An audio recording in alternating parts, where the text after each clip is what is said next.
چاقو رو میگرفتم از جهت ریزه کردن پیاز. واقعا هم بیننده عزیز ما دیدیم که اپای گوهر چگونه یک اسلوب خاصی طرز ریزه کردن پیاز رو خوب با ما نشون داد. بسیار با مهارت و در یک مدت کوتاه توانست که پیازهای لازمه رو پورا ریزه کند و بسیار هم با مهارتی بلند. اکنون که پیاز آماده شد ما میتوانیم سبزی رو وارد دیگ نماییم.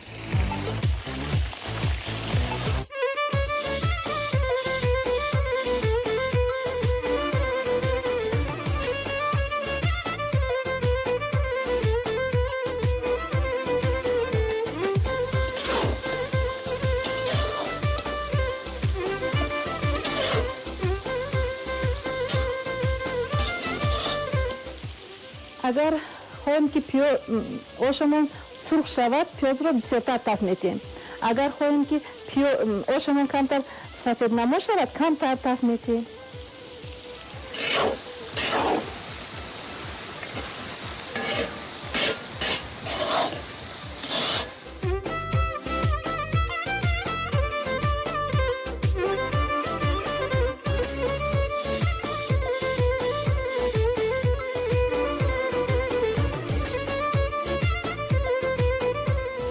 اکنون زیربک آش آماده شد ما میتوانیم آب رو اندازیم.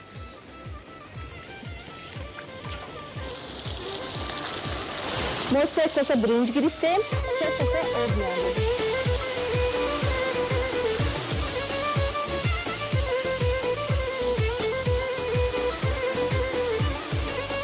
پس از آب حتما نخود رو یک بار میشیم.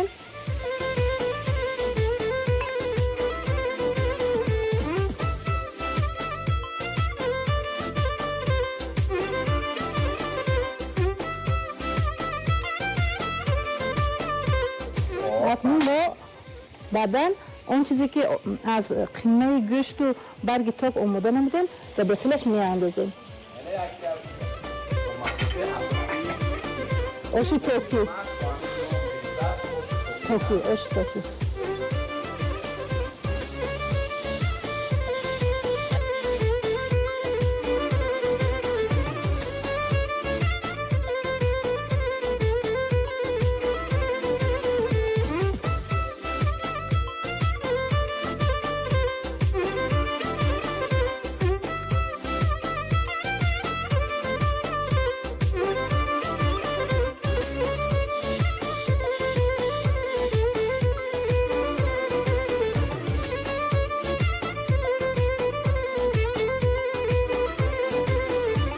اکنون خوک‌های خوشبو کننده رو میگیریم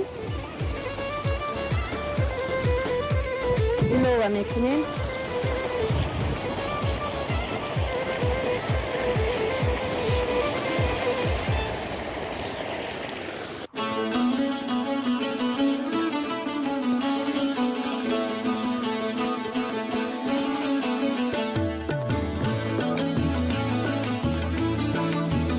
اکنون اون محصولات هایی که لازم بود برای آش ما همه آن رو وارد دیگ نمودیم. اکنون نوبت برنج آمده است که ما آن رو اندازیم.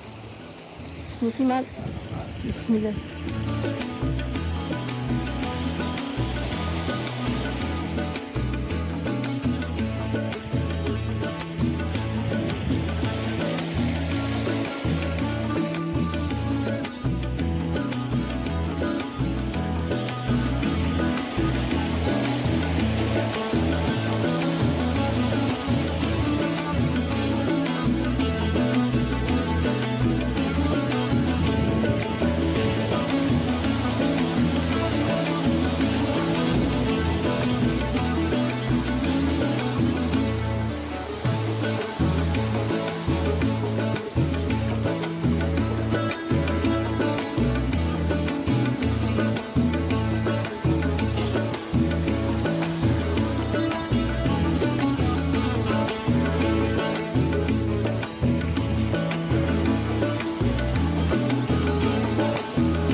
وقتی که جوش شد معلوم میشه که آبش کم است یا زیاد.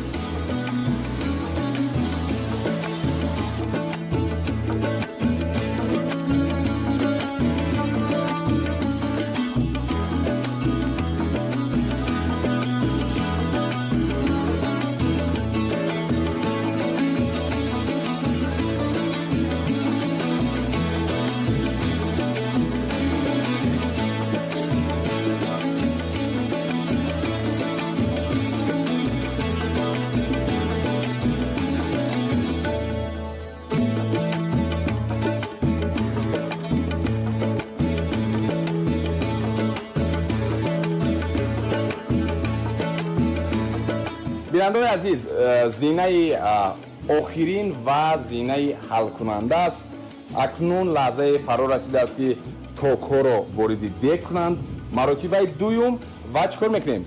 دم میاندازیم و بسیار لحظه حساس است. برهمه پای گوهربانو دوستان عزیز، واقعا هم حولی رو یک بوی بسیار هم لذیذ فرا گرفته است و من باوری کامل دارم که آش توکی بسیار بولذت اومده است. البته من باوری دارم زیرا بویش بسیار لذیذ است. خب توک رو وارد دیگ کردیم. خب مرتبه دویم گفتیم با مسلوطو انداختیم، بعدا گرفتیم و پیش از دم انداختن دم میاندازیم. من به شما کمک میرسونم. خب دوستان باور کنید میگن که در بعضی جاها میگن که آشی دیگی باز آشی علاوی مزه و لذتش دیگر است. واقعا هم کمتر بسیار بوی لذیذ است. من به صبرانه انتظارم دوستان عزیز، حتما از مزه و لذتش به شما میگم که چگونه لذت دارد آشی که امروز آماده کرده ایستاده است اپای گوهر آشی توکی. کمتر آب رو چرسته میکنیم، دم میپرتیم. خیلی خوب. اکنون لحظه های حساس 3 2 1 آشی توکی رو دم انداختن پای گوهر و بعد از چند دقیقه اکنون تخمینا پس از 10 دقیقه تیار میشه. 10 دقیقه دوستان عزیز، 10 دقیقه و بعد از یک وقفه خیلی کوتاه ما خب باز برمیگردیم. ما رو همراه باشید و آش رو با لالی میبردارند و میچشیم و میگوییم که چگونه لذت دارد آشی که امروز آماده کردن اپای بسیار عزیز و مهربانم اپای گوهربانو. ما رو همراه باشید، بعد از چند لحظه برمیگردیم. زودک دوستان عزیز، بالاخره آشی توکی آماده شد و فرصت آن رسیده است که اپای گوهربانو با لگن بردارند. همینطور است مرحمت. اکنون دیگر وقت رو زیاد نمیگیریم. خیلی رنگ و نمای بسیار هم زیبا و دلچسب. مرحمت. اکنون واقعا هم آشی بسیار هم شاهانه آمده است. برداریم آش رو بینید و لذت ببرید دوستان عزیز. اگر شما میخواهید که سری آشی اپای گوهربانو رو فهمید، مرحمت آمده در نزدش شاگرد استید، زیرا اکنون آش رو فقط شما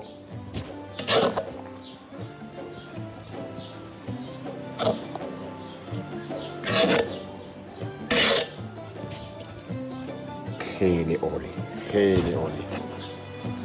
و نمون تاب گفتیم میبریم. بله نمیبریم، بعدا خب کفایه است. این گوشت ها آرا دهنده بگیم ما خواهند بود. تمام دوستان عزیز، من از اپای عزیزم خواهش میکنم اپای گوهربانو انا آماده شد، آبی دهانی من میرود و بعد از یک چند ثانیه برمیگردیم و در سر دسترخوان با همراهی اپای عزیزم میچشیم این آش رو. آش ترکی از جانب اپای گوهر. بعد از چند لحظه برمیگردیم.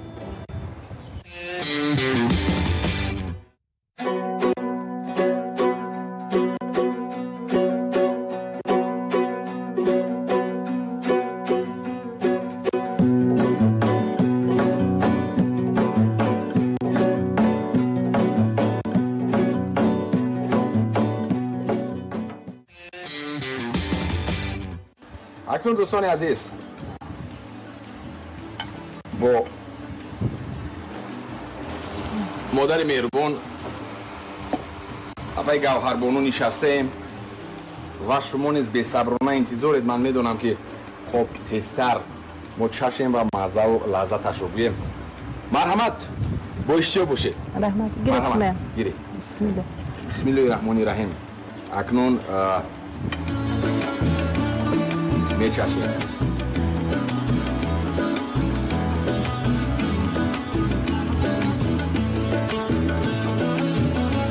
در همین جا نیز حلال میرسونند. باور کنید بیننده های عزیز، انمو طور که گفتیم یک لذت غیر عادی، یک لذت یک ترشی سبکک پیدا کرده است که بسیار خوشخور میکند آش رو. اشتها آورم.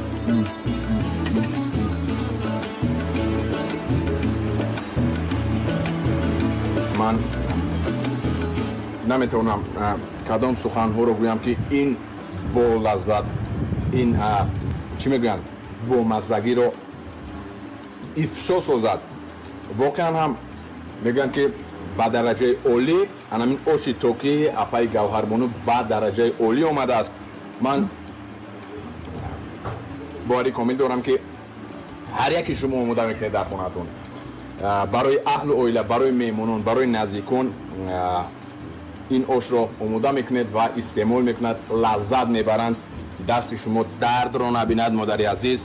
و من باوری کامل دارم که با مثل شما بیننده‌های عزیز نیست برای رشد هنرهای مردمی، خاصتا خوراک‌های ملی تاجیکی که آش پلو این شاه خوراک‌های تاجیکی است، سهم خود را میگذارند. من یک جهان سپاس میگویم، یک تاجیکستان سپاس برای شما برای آماده کردن یک آش بسیار با لذت. آش‌های گوناگون رو استعمال کرده بودم ولی آش ترکی رو اولین مرتبه استعمال میکنم و چنین لذت من اولین مرتبه احساس میکنم، میچشم. واقعا هم بسیار لذیذ، طبع دل و با مزه. چنانه که بیننده عزیز، زن تاجیک، مادر تاجیک آماده میکنه تمام خوراک‌ها رو بسیار با لذت و امروز آش ترکی از جانب مادر مهربانمون خب اپای گوهربانو بسیار لذیذ آمده است. اینجا باشد برنامه نوبتی خون تاجیکستان با آخر میرسد. تا دیدار نوبتی همیشه سالم بمانید، همیشه خوراک‌های لذیذ را استعمال نمایید و همیشه برای رشد هنرهای مردمی خاصتا خوراک‌های ملی تاجیکی سهم خود را گذارید. دوستان عزیز خیر تا بازدید. تشکر زیاد دارید. سلامت باشید. سلامت باشید.